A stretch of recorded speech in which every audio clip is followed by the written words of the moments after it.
بسم اللہ الرحمن الرحیم۔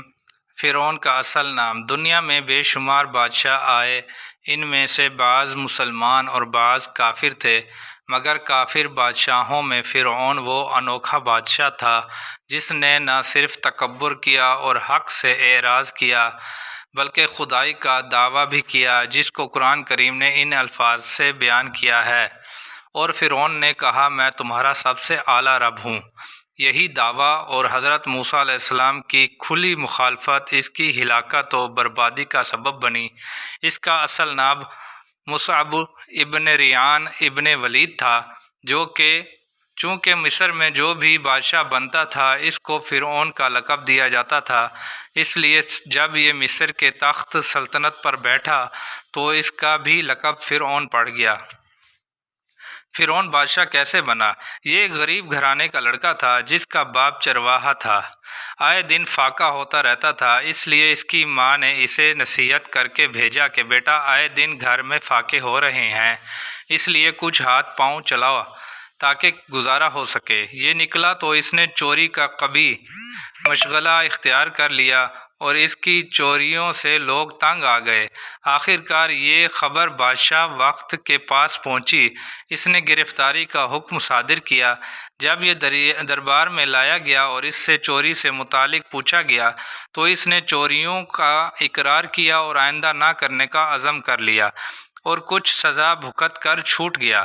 مگر پھر اس نے ایک انوکھا مشغلہ اختیار کیا کہ قبرستان میں بیٹھ جاتا اور جو بھی میت دفن کرنے لوگ آتے انہیں کہتا کہ بادشاہ سلامت نے مجھے یہاں متعین کیا ہے اور دفن کرنے کی فیس دو۔ چنانچہ اس کا یہ کاروبار چلتا رہا۔ جب بادشاہ کی بیٹی کا انتقال ہوا تو اس نے ان سے بھی پیسے مانگے تو بادشاہ تک شکایت پہنچ گئی۔ بادشاہ نے کہا کہ چلو ٹھیک ہے، آدھے پیسے تمہارے آدھے ہمارے۔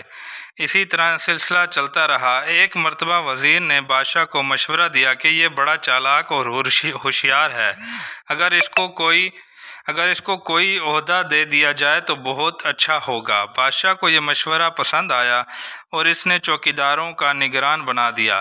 اس نے نگران بننے کے بعد ہی چالاکی اور مکاری شروع کر دی اور بادشاہ کو قتل کر کے خود تخت سنبھال لیا۔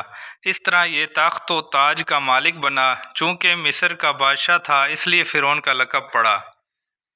فرعون کا پہلا حکم یہ تھا، فرعون جب تخت شاہی پر بیٹھا تو اس نے کفر و الحاد کی وہ رسمیں جو حضرت یوسف علیہ السلام کی وجہ سے سرزمین مصر سے ختم ہو چکی تھی از سر نو شروع کر دیں، جن کا خیر مقدم مصر کی تمام رعایا نے بڑے جوش و خروش سے کیا، مگر آل یعقوب یعنی بنی اسرائیل نے ان تمام خود ساختہ رسموں کو ماننے سے انکار کر دیا اور ایسا زوردار انکار کیا کہ فرعون نے تمام بنی اسرائیل کو جمع کر کے انہیں ان رسومات پر ابھارنا چاہا، لیکن اس قوم نے اس کی تمام باتوں کی تردید کی اور اپنے ایمانی جذبات سے یہ ثابت کر دیا کہ وہ چونکہ حضرت یعقوب علیہ السلام کی اولاد میں سے ہیں اور ایک خدا کے سامنے سجدہ کرتے ہیں، اسی کی بندگی کرتے ہیں، اسی لیے کسی غیر اللہ کو وہ سجدہ نہ کریں گے، اور سب سے متفقہ طور پر فرعون سے یہ درخواست کی کہ ہمیں اس خدمت سے معافی دے۔